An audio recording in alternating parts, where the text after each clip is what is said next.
Welcome to Market Brief After Hours. We have a packed episode for you tonight. The markets have been showing some incredibly divided behavior. On one hand, we saw some spectacular earnings reports in the semiconductor space, but on the other hand, a few tech giants dragged down major indices. What is the big picture here? It really was a story of a divided market. The big headline is that the Nasdaq Composite fell for a fourth consecutive day, dropping 0.46% to close at 25,359. That is its first four-day losing streak since February. Meanwhile, the S&P 500 was virtually flat, slipping just 0.01% to end at 7,357. But look at the Dow Jones Industrial Average. It actually rose 71 points, or 0.14%, to close at 51,921, even hitting a new all-time intraday high earlier in the session. That is a fascinating split. What drove the Dow to new heights while tech-heavy indices struggled? It was a rotation into non-artificial intelligence blue-chip sectors like healthcare, financials, and industrials. For instance, Johnson & Johnson rose roughly 1% and Caterpillar jumped a massive 6%. But over on the tech side, Apple dragged the Nasdaq down by dropping 6%. Apple announced price increases on MacBooks, iPads, and even the Vision Pro, blaming the rising cost of components like memory chips. Microsoft also fell 3.5% after raising prices on Xbox consoles. This has sparked a real fear that rising semiconductor prices are going to squeeze the profit margins of these massive tech buyers. So, the rising cost of memory is starting to bite. But didn't we have some blockbuster news from the chipmakers themselves? Absolutely, and that is the irony. Micron Technology reported blowout fiscal third-quarter earnings that beat expectations, and the stocks skyrocketed almost 16%. They revealed that customers have already committed $22 billion for their memory chips. Qualcomm also gained nearly 4% after raising its fiscal 2029 non-handset revenue guidance to $15 billion. This lifted other chip stocks in sympathy. SanDisk surged over 21%, and Applied Materials climbed more than 13%. So while chip makers are celebrating higher prices and booming demand, the tech giants who buy those chips are feeling the margin squeeze, and that is trickling down to consumers. It sounds like a classic supply chain inflation story. Let's talk about the macroeconomic backdrop. We got some key inflation data today with the Personal Consumption Expenditures Index, which we know is the Federal Reserve's preferred gauge. How did those numbers look? They came in right around expectations, which brought some relief, even if the absolute numbers are still high. Headline PCE rose 0.4% for the month and 4.1% on a yearly basis. Core PCE, which strips out volatile food and energy, rose 0.3% month-over-month and 3.4% year-over-year. Now, that 3.4% core annual rate is the highest we've seen since October 2023. But because it matched expectations and didn't come in hotter, investors breathed a sigh of relief. Yields actually edged slightly lower. The benchmark 10-year Treasury yield fell less than 1 basis point to trade at 4.396%, while the 2-year yield, which is highly sensitive to Fed policy, declined 1 basis point to 4.127%. The 30-year bond yield was virtually unchanged at 4.861%. Essentially, inflation is high, but it isn't spiraling out of control, and consumer spending actually remained resilient, rising 0.7%. That is a crucial point. The consumers still seem strong enough to absorb these price increases for now. Before we dive into the global markets and Forex, let's take a quick break. Stay with us. Welcome back to Market Brief After Hours. Let's expand our view globally. Europe seemed to have a much more positive reaction to those U.S. chip earnings, didn't they? They did. European markets closed firmly in the green, largely thanks to that Micron report, renewing confidence in the AI sector. The pan-European Stoxx 600 climbed 0.8%. Looking at individual countries, Germany's DAX led the way, climbing 1.03%, while Switzerland's SMI gained 0.81%. The UK's FTSE 100 rose 0.65%, France's CAC 40 ended up 0.55%, and Italy's FTSE MIB managed a 0.28% gain. And did we get any significant economic data out of Europe?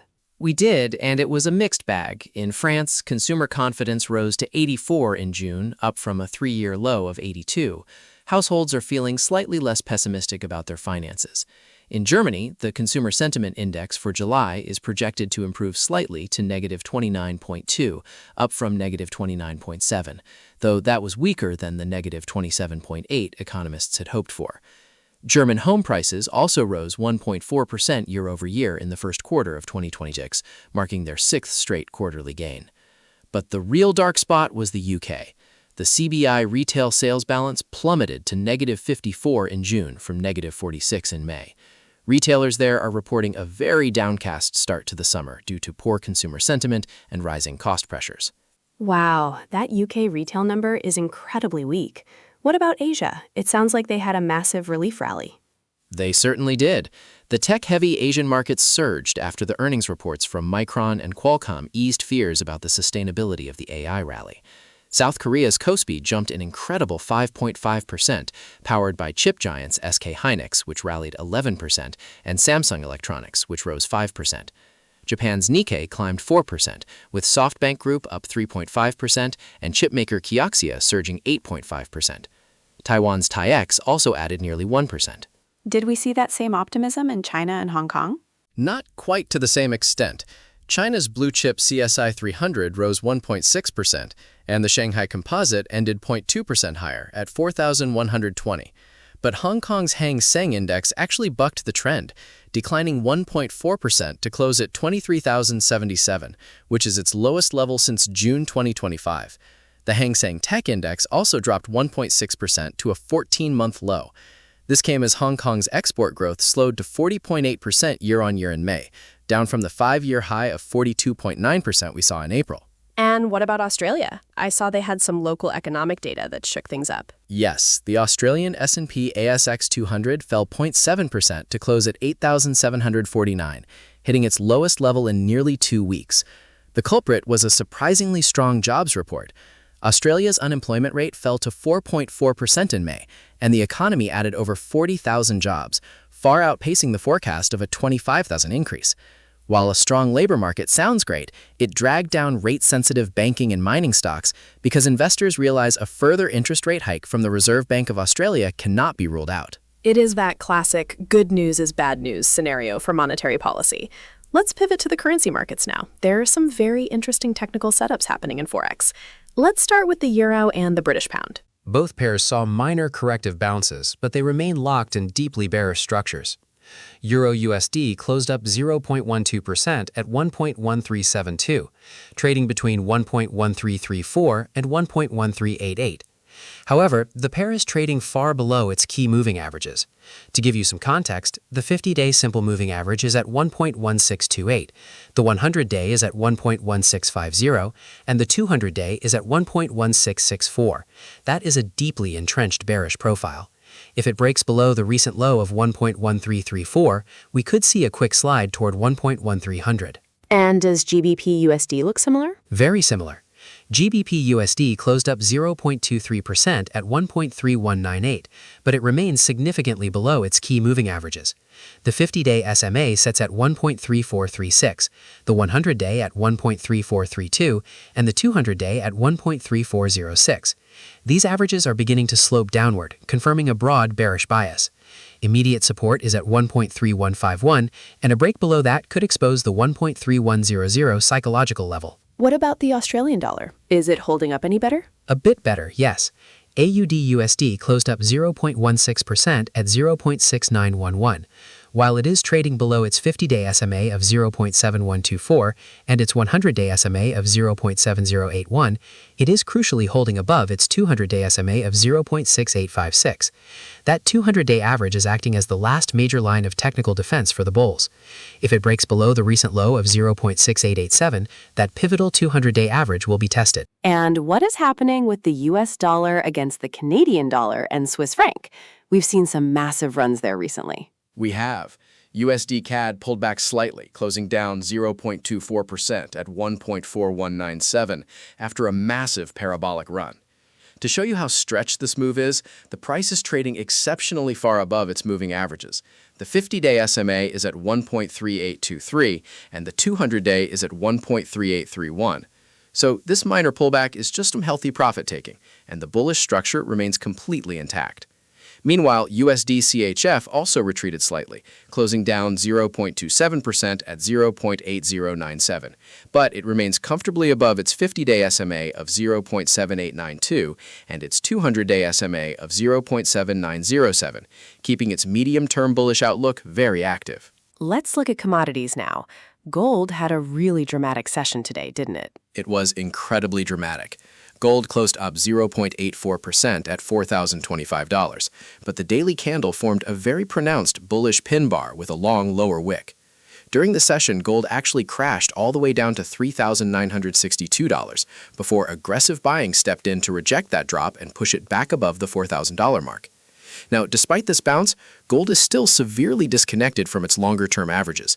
Its 50-day SMA is way up at $4,051, and the 200-day is at $4,450. So while the short-term momentum is pointing to a corrective bounce toward 4,100, the broader structural trend remains heavily bearish. And oil prices reversed course as well, driven by some serious geopolitical tension. What happened there? Oil prices jumped after reports that Iran attacked a cargo vessel near Oman in the Strait of Hormuz. That immediately reignited fears that Middle East tensions will remain elevated, threatening vital shipping lanes. West Texas Intermediate futures rose over 2% to settle at $71.92 per barrel, while Brent crude climbed 2.1% to close at $75.26. This completely erased earlier losses that had occurred after tankers stranded in the Persian Gulf finally began moving. That is a stark reminder of how quickly geopolitical events can disrupt energy markets. Before we wrap up, we have to talk about cryptocurrencies. Bitcoin has been going through an incredibly rough patch. Rough is an understatement. We saw a massive flash crash where Bitcoin wiped out $48 billion in valuation in just about 25 minutes. It dropped to the $58,000 level, which aligns with its power law model's cycle lows. But options traders are getting increasingly defensive. There is a massive $10 billion options expiry happening, and many traders are now betting that Bitcoin could crash as low as $52,000 before the year is out, which would be its lowest level since August 2024. This crypto pain dragged down related equities too. MicroStrategy fell over 9%, Coinbase dropped more than 5%, and Mara Holdings declined nearly 1%. A lot of nerve-wracking volatility there. To wrap things up, let's highlight a few other major stock movements from the session. On the downside, Trip.com fell over 12% after reporting first-quarter earnings of 5.73 yuan per ADR, missing the consensus of 6.09. Jefferies Financial Group also plunged over 9% after its second-quarter earnings came in at $1.02 per share, missing the $1.24 estimate. But on the positive side, Biotech surged more than 20% after Merck agreed to acquire the company in an $11.3 billion deal, which values the shares at $73 each. That is all for today's episode of Market Brief After Hours. If you found this useful, please follow Market Brief After Hours on your favorite podcast platform.